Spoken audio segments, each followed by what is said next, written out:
Ms. Lia Kisel is the Language and Settlement Director at GIAS Toronto, which is a refugee and immigrant service organization.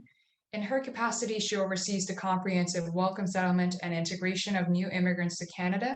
Ms. Kisel is also leads GIAS sponsorship agreement filed with the Government of Canada to sponsor refugees from around the world. So this is her brief intro, and she will start sharing her screen or speaking once I make her the host. Okay, you're the host now. Great.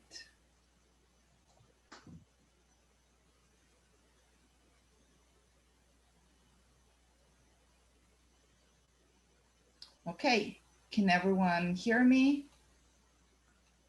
Yep, we can Yes, hear we you. can all Yes, hear we're you. all good. Okay, thank you. So I am delighted to be here tonight. I would like to thank Project CLAIR for the opportunity to share with you our experience as a settlement and integration agency.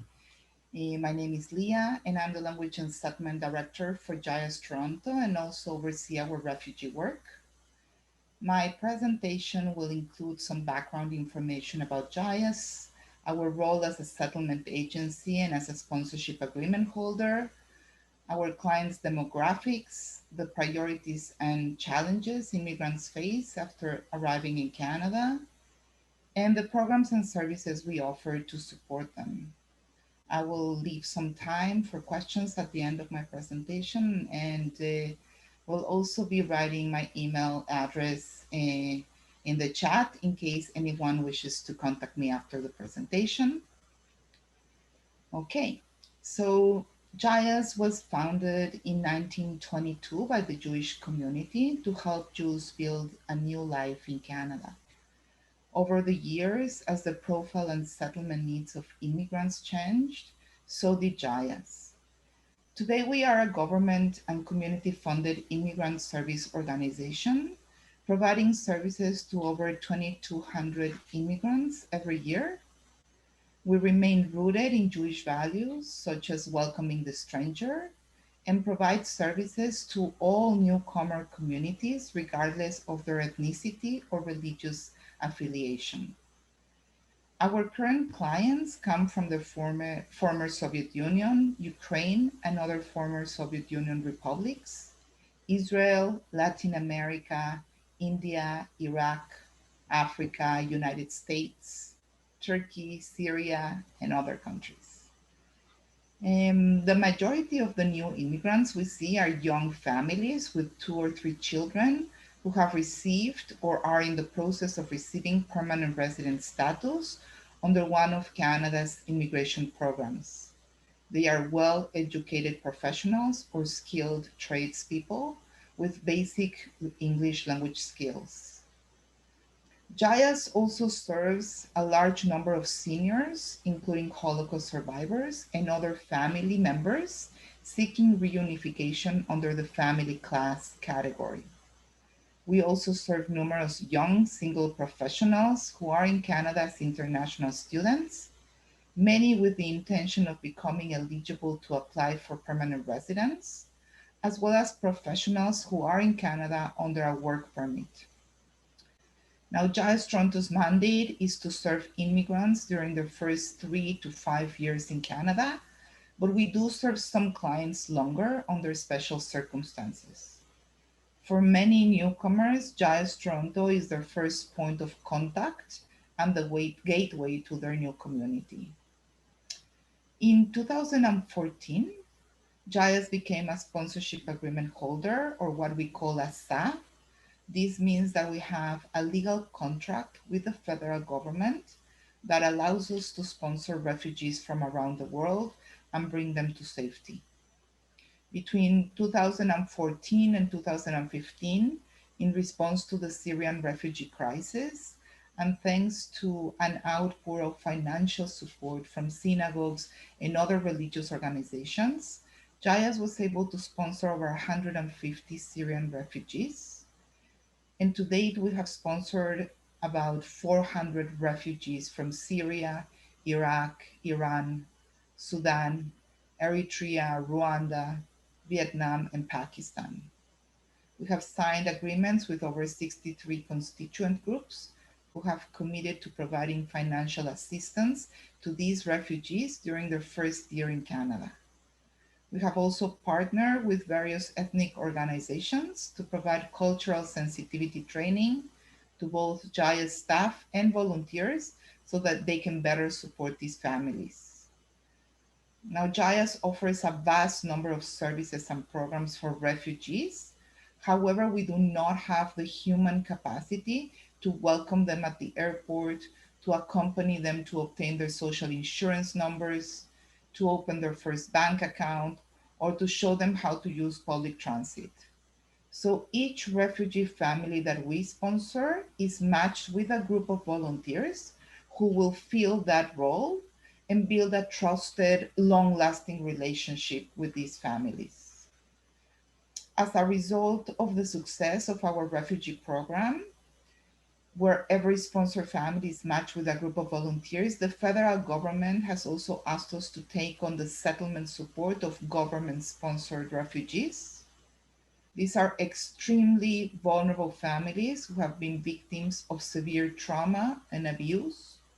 Most of them belong to the Yazidi community, are single mothers and children, since most of the men in the families have been killed, and they speak Kurmanji, which is a Turkish dialect. They are also illiterate in their own language and require significantly more support and a much longer time frame to settle. As a settlement agency, we must follow certain procedures when working with newcomers. We have to perform in-depth needs assessments, and we work together with the immigrants to identify their short and long-term goals. And we develop together a realistic settlement plan for them and their families. We also provide them with information, orientation about their new community, and we help them navigate the Canadian systems and access services and programs available to them.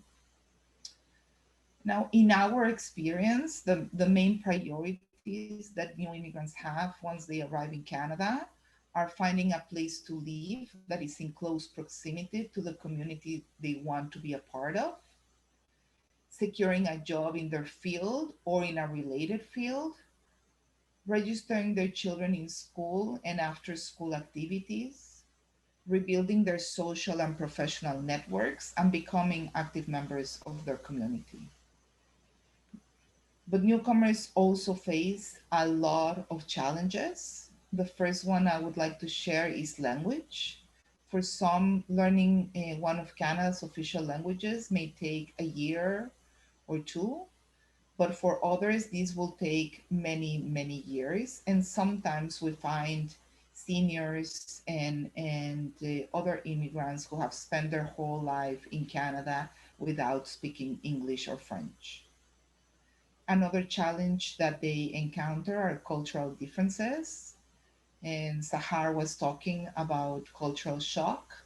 It is definitely difficult for newcomers to understand and adopt Canadian norms while also maintaining their cultural values and traditions, which is extremely important to them. And we see a lot of intergenerational issues when children start integrating into Canadian society and adopt certain attitudes that do not quite align with the culture at home. We also see them having difficulty navigating the educational, health, legal, and financial systems. It is really difficult for them to understand how to navigate them. And we see a lot of people shocked to learn how long they have to wait to be seen by a doctor, by a specialist, and to have their children assessed. And there's also a lot of misinformation when newcomers try to access services and they don't receive the information because they did not ask the right questions. But on the other hand, it is very hard for newcomers to ask questions about services they are not aware of. Another challenge we see them facing is finding employment. Many immigrants come with high expectations based on their qualifications and experience, but are really confronted with a different reality. Finding meaningful employment in your field of work is challenging and it takes time. And also, when belonging to a regulated field, licensing requirements and procedures can be extremely daunting. And many times, immigrants are forced to go back to school, which results in added financial constraints for the family, and in turn, um, has a lot of emotional repercussions. And the last challenge I can share is the making connections to the community. This is particularly challenging for teenagers whose lives are rooted around friends and family that were left behind, as well as for stay-at-home moms.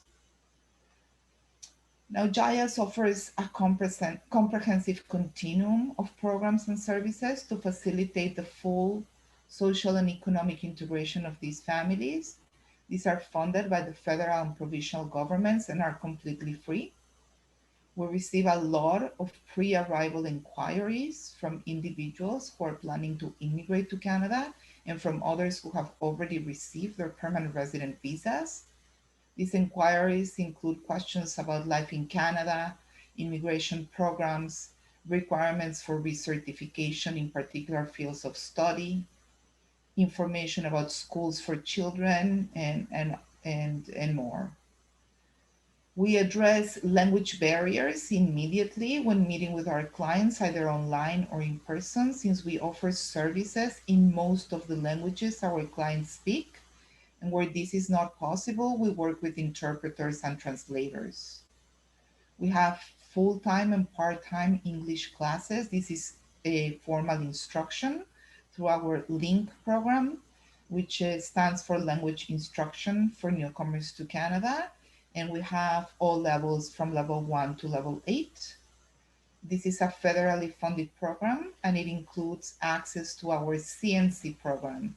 Our CNC program is an on-site daycare for children between the ages of 18 to 16 months whose parents are enrolled in our English classes. We also have classes specifically designed for seniors, which allow them to learn at a slower pace, as well as citizenship preparation classes for those who meet the eligibility criteria for Canadian citizenship. And currently with COVID, these programs have been offered online, but with restrictions being lifted, we may be moving forward to a hybrid model with some classes still offered online and others in person. We offer information orientation sessions, both in one-on-one and group settings, on various topics of importance to newcomers, such as housing, landlord and tenant rights, the Canadian health and education systems, parenting in Canada, the rights and responsibilities of Canadian citizens, workplace culture, health and safety, and more. We also offer immigration assistance to help navigate the various immigration programs currently available. And we have a Jumpstart program that offers information on recertification as well as networking and mentoring opportunities. We have a few specifically designed programs that are inclusive and trauma informed. Our family to family program matches newcomer families with established Canadians who will act as their hosts and mentors and will show them the Canadian way of life and respond to all kinds of questions they may have. Our youth to youth program connects newcomer youth with one another so they can build their social connections while sharing challenges and successes and support one another. We have a homework club led by professional tutors that support newcomer youth who may be struggling at school or falling behind. Our Ready for School program immerses recently arrived school aged children in English language classes for 2 or 3 weeks prior to the start of the school year so they can learn basic English and familiarize with the structure of the Canadian school system. We have a telephone language companion program where volunteers schedule weekly calls to our newcomer professionals to practice their English in an informal way as they are job searching and require some practice with telephone interviews. We have conversation circles where new immigrants can practice their conversational English while discussing topics of interest to them. And lastly, we offer special events and activities that provide various opportunities for newcomers to connect with one another, as well as with other established members of their community.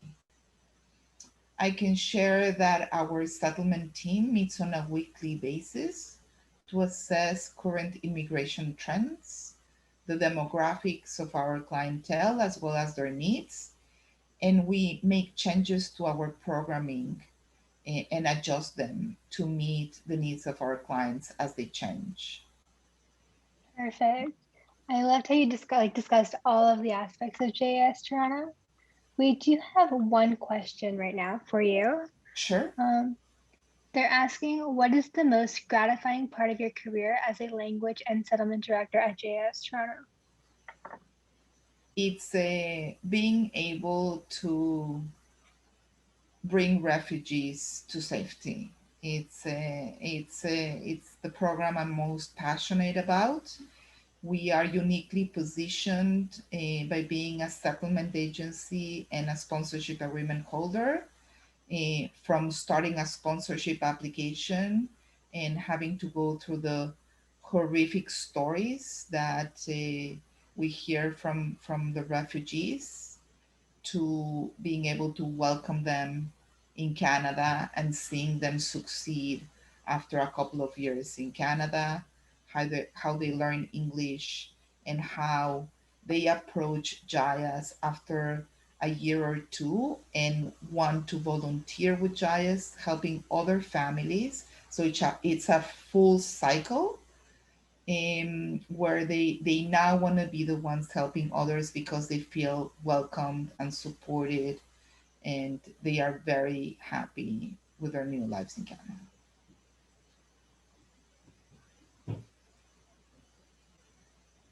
Are there any other questions?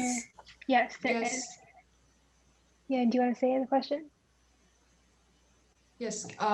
Can you see the question in the panelist section? No open. It says no open questions. Oh, so I'll just read the question. So Taeyun asks, have you ever noticed a trend in which refugees from certain educational or ethnic linguistic backgrounds seem to assimilate more easily into Canadian society? No, I have to say that no, I have to say with all the refugee populations that we've worked with, they still maintain their values and traditions. So I don't consider them to have assimilated. I consider them to have integrated. So they have the ability to still maintain what's important to them, but also to understand the Canadian way of life and some norms and values, and to also adopt them as part of their new lives. Yes, thank you so much. And I personally like to say it again and thank you for saying changing the word from assimilation to integration, because a lot of people upon resettlement they think immigrants and refugees they have to and they want to assimilate, but the word choice is not correct, and we have to say integrate rather than assimilate in terms of culture and society. Correct. So yeah, thank you so much, and we will have to move on to our next speaker, Chandra. Thank you so much.